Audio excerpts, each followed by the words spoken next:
한 교수님이 어중간한 군사가 되지 말라라고 말씀하신 것이 기억이 납니다.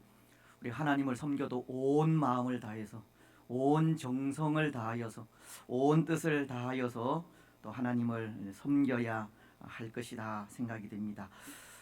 온 마음 다해서 또 하나님 섬기는 우리들이 되시기를 바랍니다. 오늘 우리는 우리가 계속 생각하고 있는 하나님의 이름 가운데 하나인 이 여호와라고 하는 이름에 대해서 생각을 하고자 합니다. 근데 사실 이 이름, 이 여호와라고 하는 이름은 어쩌면 우리에게 참 친숙한 이름이 아닌가 생각을 합니다. 친숙한 이름이라고 하는 것은 우리가 자주 접하고 자주 대하는 이름이라는 것인데요. 성경을 통해서 여호와라고 하는 이 이름을 우리는 얼마나 많이 볼 수 있고 또 들을 수 있습니까? 시편 말씀에도 기록을 하지만 여호와는 나의 힘이요 나의 방패시며 내가 피할 바위가 되신다 라고 하는 그런 구절과 함께 또 여호와께 피하는 자는 복을 얻으리라 라는 말씀도 하십니다. 시편 2편은 12절을 통해 이렇게 말씀을 하시는데요. 그의 아들에게 입 맞추라. 그렇지 아니하면 진노하심으로 너희가 길에서 망하리니 그의 진노가 급하심이라. 여호와께 피하는 모든 사람은 다 복이 있도다. 뿐만이 아니라 여호와의 이름을 부르는 자는 구원을 얻을 것이라는 말씀도 읽을 수 있습니다. 요엘서 2장 32절은 이렇게 말씀하시기 때문입니다. 누구든지 여호와의 이름을 부르는 자는 구원을 얻으리니 이는 나 여호와의 말대로 시온산과 예루살렘에서 피할 자가 있을 것이미요 남은 자 중에 나 여호와의 이름을 받을 자가 있을 것임이니라. 이렇게 여호와라고 하는 이름은 성경에서 수도 없이 많이 기록되어 있는 참 친숙한 이름이라는 겁니다. 근데 여러분 이렇게 여호와라고 하는 이름이 성경에 수도 없이 많이 기록된 우리에게 참 친숙한 이름이라 한다면 그 이름의 횟수가 이 성경에 얼마나 기록이 되어져 있겠습니까? 성경에 기록된 이 여호와라고 하는 이름이 몇 번이나 기록이 되었겠느냐는 것입니다. 6, 8, 2, 3 6823번입니다. 놀라지도 않으시는데 우리 성향에 별로 놀랄 일은 아니라 생각합니다. 억 단위가 기록된다고 해서 놀라겠습니까? 근데 성경에 이 이름이 6823번이나 기록되었다 하는 것은 이 이름이 그만큼 비중이 크다는 것을 가르치는 겁니다. 여호와라는 이름이 주는 힘과 능력이 크다는 겁니다. 그래서 저도 그런 고백을 할 때가 많습니다. 때로 답답한 일을 만나게 될 때, 하나님의 도우심이 간절히 요청될 때 여호와 하나님의 이름을 부르며 기도할 때가 많다는 겁니다.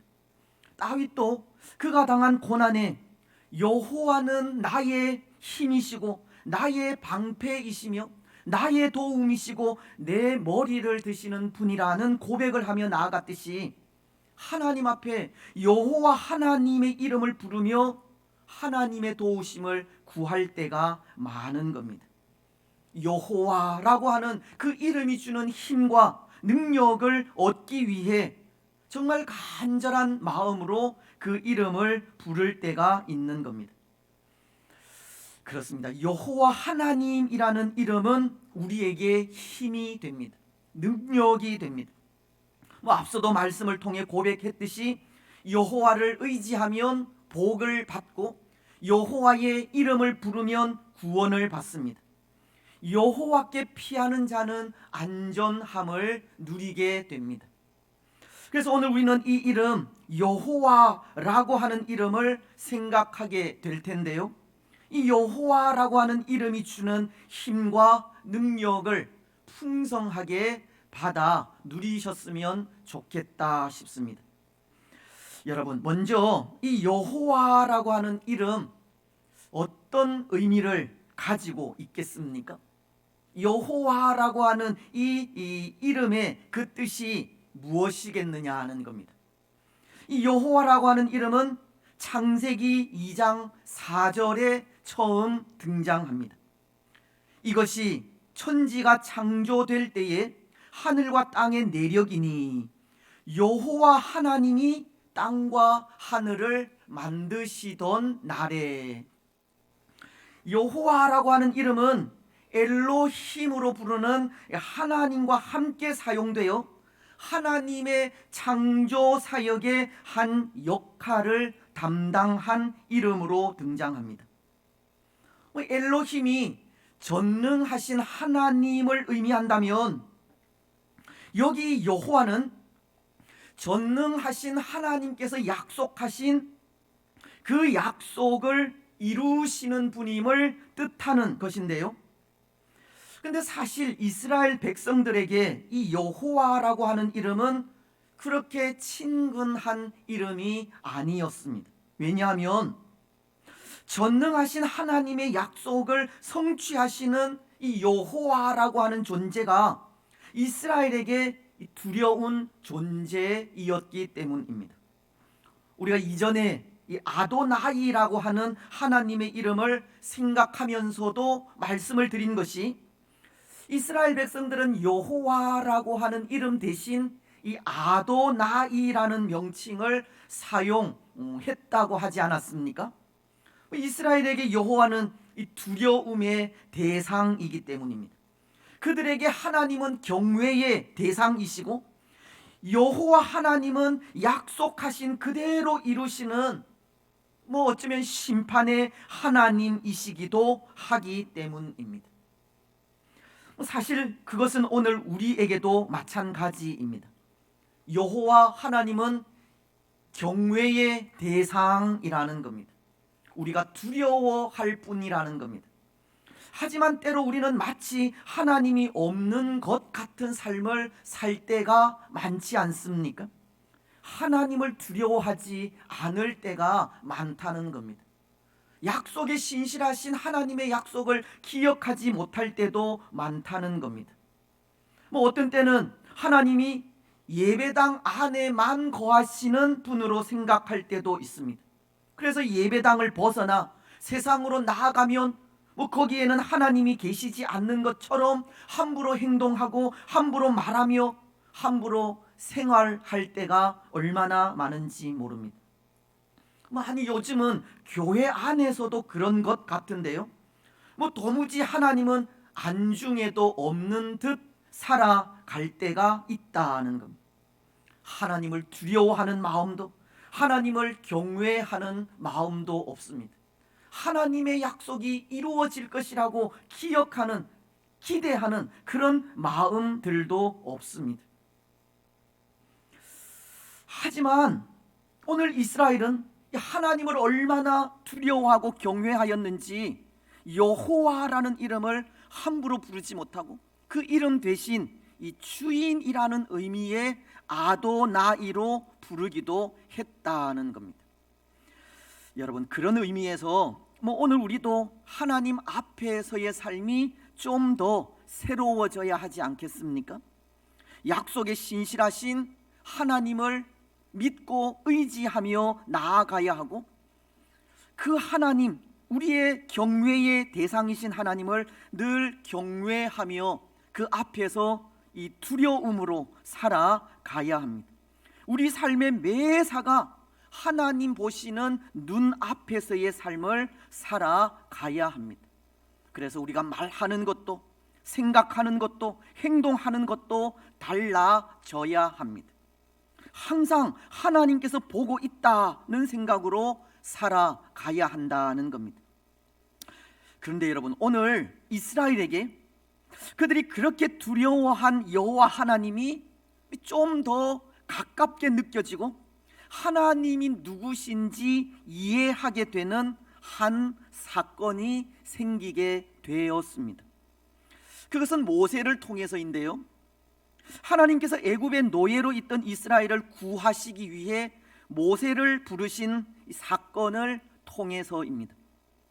오늘 우리가 읽은 본문이 그것을 가르치는 것으로, 하나님은 광야에 있는 모세에게 이스라엘을 애굽에서 인도하여 내라는 말씀을 하시기 때문입니다.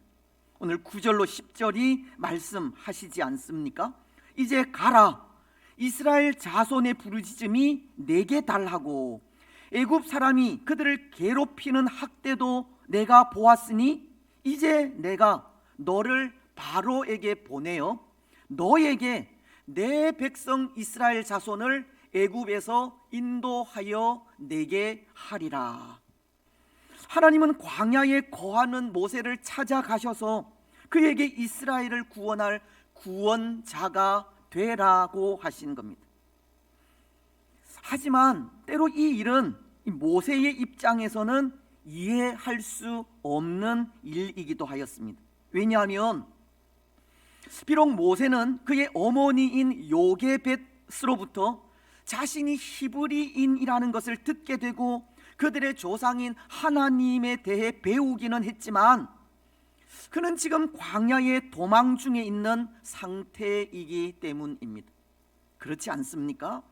애굽의 왕자였을 때 참 주제넘게도 그는 히브리인들의 싸움에 끼어서 애굽인을 죽이고 광야로 도망을 하게 된 것입니다. 그는 이스라엘의 구원자가 될 상황이 아니라는 겁니다. 또 애굽의 노예로 있는 이스라엘 백성들이 그런 모세를 그들의 지도자로 받아줄지도 의문이었습니다. 그래서 그는 오늘 말씀을 통해 하나님께 이렇게 묻고 있는 겁니다. 15절을 통해서입니다. 모세가 하나님께 아뢰되 내가 이스라엘 자손에게 가서 이르기를 너희의 조상의 하나님이 나를 너희에게 보내셨다 하면 그들이 내게 묻기를 그의 이름이 무엇이냐 하리니 내가 무엇이라고 그들에게 말하리까? 모세는 지금 이스라엘 백성들이 과연 나를 믿어주고 받아줄 것인가 하는 고민에 빠져 있다는 겁니다. 하나님께서 나를 보내시기는 하였지만 이스라엘 백성들 앞에서 그것을 어떻게 증명해야 하는지 그런 고민에 빠지게 된 겁니다. 그래서 그가 하나님께 묻게 된 것이 하나님의 이름이 무엇인가 하는 겁니다. 이스라엘 백성들은 반드시 나에게 당신을 보낸 그 하나님이 어떤 하나님이냐고 물을 텐데, 그때 나를 부르신 하나님을 어떻게 설명을 해야 이스라엘 백성들이 나를 믿겠느냐 하는 겁니다. 근데 여러분, 그때 하나님은 모세에게 하나님의 이름을 무엇이라고 가르쳐 주셨습니까? 14절은 이렇게 말씀하십니다. 하나님이 모세에게 이르시되 나는 스스로 있는 자니라. 또 이르시되 너는 이스라엘 자손에게 이같이 이르기를 스스로 있는 자가 나를 너희에게 보내셨다 하라.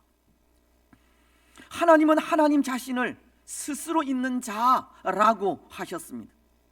하나님은 스스로 존재하는 분이라는 겁니다.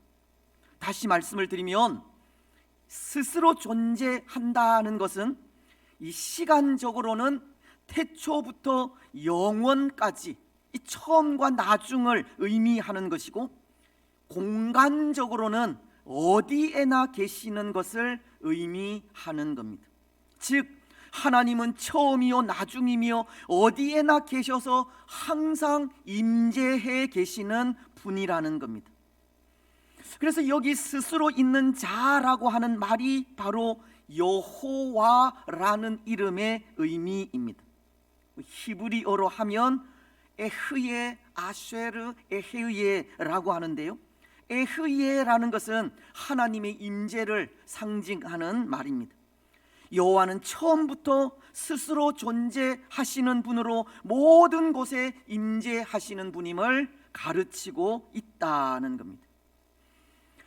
근데 여러분, 오늘 우리는 이렇게 하나님은 스스로 존재하시는 분이고 모든 곳에 임재하시는 분임을 생각할 때 무엇을 느낄 수 있겠습니까? 하나님에 대해 느낄 수 있는 것이 무엇이겠습니까? 어쩌면 오늘 이스라엘 백성들도 하나님의 이 이름을 통해 무언가 이전에 느끼지 못한 하나님을 느끼게 되었으리라 생각을 하는데요, 여러분, 이스라엘 백성들이 느낀 감정, 느낌, 어떤 느낌이겠습니까? 아마도 이스라엘은 그런 것을 느끼지 않았을까 생각합니다.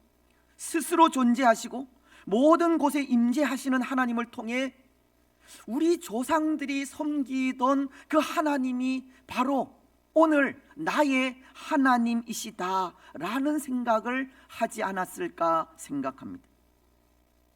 이스라엘 백성들은 아브라함의 하나님, 이삭의 하나님, 야곱의 하나님이 곧 나의 하나님이시라는 것을 느끼게 되었을 것이라는 겁니다. 왜냐하면 오늘 15절 말씀도 하나님이 모세에게 계속 말씀하시는 것이 하나님에 대해 이렇게 가르치기 때문입니다.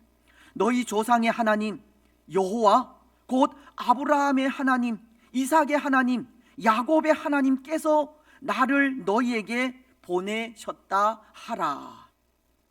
하나님께서도 여호와 하나님에 대해 하나님은 아브라함 때부터, 아니 그 이전부터 이스라엘과 함께 존재하신 분임을 말씀하고 있듯이, 그렇게 이전부터 이스라엘과 함께 존재해 계시던 하나님이 지금도 여전히 우리 가운데 존재하시고 모든 곳에 임재하신다고 하자, 바로 그 말씀을 통해 우리 조상들의 하나님, 우리 조상들과 함께 계셨던 하나님이 지금도 우리와 함께 계시는 나의 하나님이심을 그렇게 느끼게 되었을 것이라는 겁니다. 이스라엘은 스스로 존재하시고 모든 곳에 임재하시는 하나님으로 인해 그들 조상들의 하나님이 곧 자신들의 하나님이심을 깨닫게 되었다는 겁니다. 아브라함과 함께 존재하시던 하나님이 여호와 하나님이셨고 지금도 우리와 함께 존재하시는 분이 여호와 하나님이라고 하는 사실을 이스라엘 백성들은 깨닫게 되었다는 겁니다. 그래서 여러분, 이스라엘 백성들이 그렇게 여호와 하나님이 지금도 우리와 함께 존재하신다라는 것을 깨닫게 되었을 때 이전에 멀게만 느껴졌던 그 여호와 하나님이 조금 가깝게 느껴지지 않았겠습니까? 어쩌면 참 두려워했던 하나님이 경외감으로 함부로 다가갈 수 없어서 정말 가까이 하기엔 너무 멀었던 하나님이 지금 나와 함께 있다는 것을 깨닫게 되었을 때 그 하나님이 그들에게 가깝게 느껴질 수 있었던 겁니다. 아니, 좀 더 친숙하게 느껴질 수 있었습니다. 그렇습니다. 사랑하는 여러분, 하나님은 멀리 계신 하나님이 아니십니다. 때로 우리에게도 멀게만 느껴지는 그 아브라함의 하나님이 우리의 하나님이시고 그 하나님은 지금도 우리와 함께 계십니다. 마태복음은 28장 20절을 통해 이렇게 말씀하시지 않습니까? 내가 너희에게 분부한 모든 것을 가르쳐 지키게 하라. 볼지어다 내가 세상 끝날까지 너희와 항상 함께 있으리라 하시니라. 하나님이신 예수님이 세상 끝날까지 우리와 항상 함께 있겠다고 하신 말씀인데요, 여기 함께 있겠다라고 하는 이 말은 계속적인 사실을 가르치는 현재형으로서 지금도 계속되는 상태를 말하는 겁니다. 과거로부터 지금까지 또 앞으로도 계속 함께 거하시겠다는 겁니다. 여러분, 어떻게 거하신다는 겁니까? 과거에도 계셨던 하나님께서 지금도 영으로 우리와 함께 계시고 우리의 미래에도 우리와 함께 계실 텐데요, 그렇게 과거에도 지금도 미래에도 우리와 함께 하시는 하나님이 어떻게 우리와 함께 하실 수 있습니까? 영으로 임재하시는 겁니다. 성령으로 임재하십니다. 요한복음은 14장 16절을 통해 이렇게 말씀하십니다. 내가 아버지께 구하겠으니 그가 또 다른 보혜사를 너희에게 주사 영원토록 너희와 함께 있게 하리니. 보혜사란 이 파라클레토스라는 단어로 우리 옆에서 우리를 돕는 분이라는 뜻의 그런 이름입니다. 곧 영으로 우리 가운데 임재하시는 성령님을 말씀하시는 겁니다. 예수님은 영으로 지금도 우리 곁에서 우리를 돕고 계시는 분이라는 겁니다. 여러분, 어떻습니까? 하나님은 우리를 돕는 분으로 영으로 지금도 우리 가운데 임재하셔서 우리 마음속에 임재하셔서 우리와 함께 하신다고 할 때 그 하나님이 우리에게 좀 더 가깝게 느껴지십니까? 아브라함의 하나님이 과거의 하나님만이 아니라 나의 하나님으로 다가오십니까? 오늘 우리는 영으로 우리 가운데 임재하시는 하나님으로 인해 여호와 하나님을 좀 더 가깝게 느끼시고 이스라엘의 하나님, 즉 아브라함과 이삭과 야곱의 하나님을 나의 하나님으로 고백하시기를 바랍니다. 그런데 여러분, 또 하나 오늘 우리가 그렇게 하나님을 가깝게 느낀다는 것은 하나님께 모든 것을 맡길 수 있다는 뜻이기도 합니다. 사실 오늘 하나님께서 모세를 통해 이스라엘에게 스스로 존재하시는 여호와 하나님을 가르치신 그 이면에는 그런 의도도 있기 때문입니다. 지금도 너희와 함께 있는 나를 의지하라는 겁니다. 이전에 너희 조상인 아브라함을 인도하고 그를 불러 하나의 민족을 이루게 하신 하나님께 모든 것을 맡기라고 하시는 의도가 있다는 겁니다. 그렇습니다. 오늘 우리가 하나님을 가깝게 느낀다 하는 것은 그 하나님께 우리 삶의 모든 것을 맡길 수 있다는 뜻이기도 합니다. 하나님을 가깝게 느낀다 하는 것은 하나님이 영으로 우리 가운데 임재하신다는 것을 인정한다는 뜻이고, 하나님을 하나님으로 인정할 때 우리는 우리가 인정하는 하나님께 맡기지 못할 것이 하나도 없기 때문입니다. 그렇지 않습니까?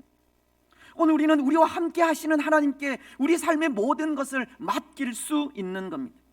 우리가 걱정하고 염려하는 모든 문제들 맡길 수 있고, 우리의 건강도 맡길 수 있으며 우리 삶의 생사화복을 맡길 수 있는 겁니다. 그래서 하나님께서 우리에게 요구하는 것이 그것이지 않습니까? 아무것도 염려하지 말라 하는 겁니다.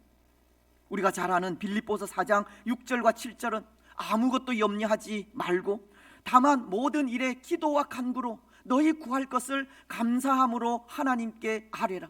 그리하면 모든 지각에 뛰어난 하나님의 평강이 그리스도 예수 안에서 너희 마음과 생각을 지키시리라. 마태복음도 마찬가지입니다. 6장은 25절을 통해 이렇게 말씀하시기 때문입니다. 그러므로 내가 너희에게 이르노니 목숨을 위하여 무엇을 먹을까, 무엇을 마실까, 몸을 위하여 무엇을 입을까 염려하지 말라.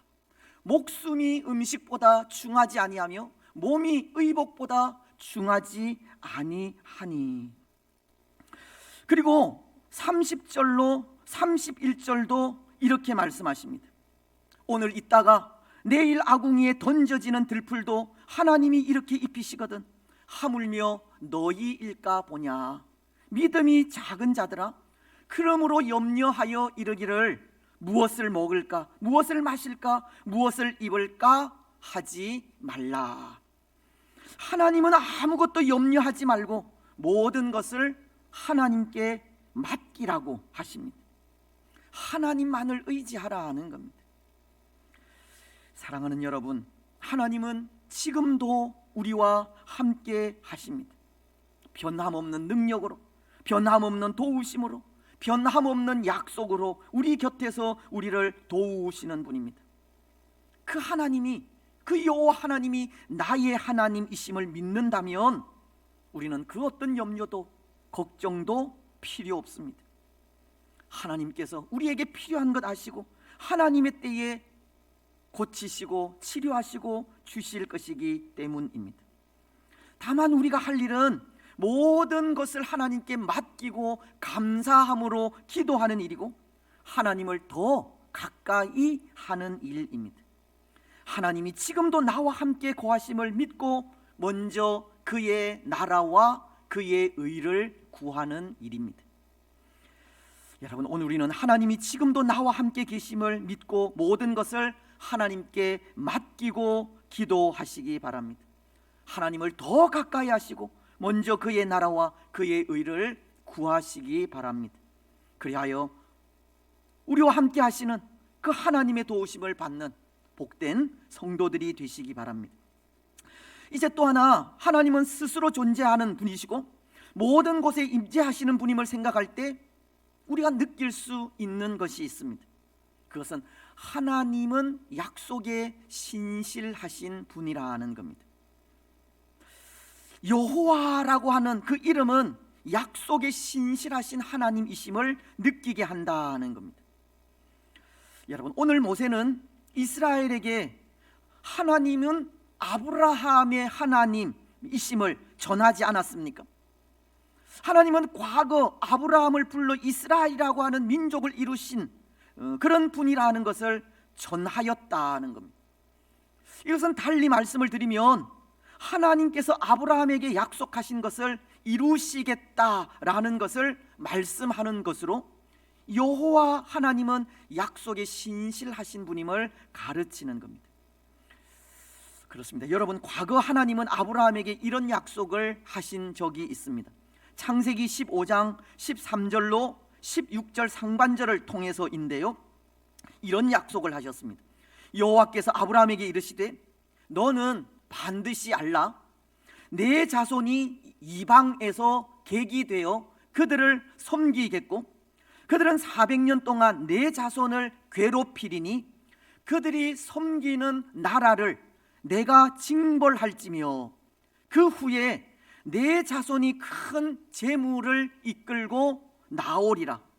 너는 장수하다가 평안히 조상에게로 돌아가 장사될 것이요 내 자손은 4대 만에 이 땅으로 돌아오리니. 과거 하나님은 아브라함에게 그 후손이 이방의 객이 될 것이나 400년 만에 돌아오게 하실 것을 약속하셨고, 오늘 모세를 통해 하나님이 그 아브라함의 하나님이심을 전하게 하신 것이 바로 과거 하나님께서 아브라함에게 약속하신 그 약속을 이제 이루실 것을 말씀하고 있는 것이라는 겁니다. 내가 약속한 그대로 너희를 애굽 땅에서 건져낼 것이라는 겁니다. 그래서 그 일을 위해서 이 모세를 너희에게 보내었다는 겁니다. 지금 하나님은 스스로 존재하시고 모든 곳에 임재하시는 여호와로서 이 약속에 신실하신 분임을 말씀하고 있는 겁니다. 여러분, 오늘 이것은 우리에게도 마찬가지이지 않습니까? 오늘 우리에게 구원이 이루어진 것은 신실하신 하나님의 약속 때문이라는 겁니다. 오늘 우리의 구원은 신실하신 하나님의 약속에 의해서라는 겁니다. 창세기 3장을 보면 아담과 하와가 사탄의 유혹에 빠져 이 범죄한 사실을 전하고 있습니다. 그래서 그들은 범죄함으로 그 범죄의 대가로 하나님의 약속하신 그대로 에덴 동산에서 쫓겨나게 되고 하나님의 약속하신 그대로 죽음을 죽게 되며 하나님이 약속하신 그대로 살아가는 삶 동안 아픔과 슬픔과 눈물이 떠나지 않게 됩니다.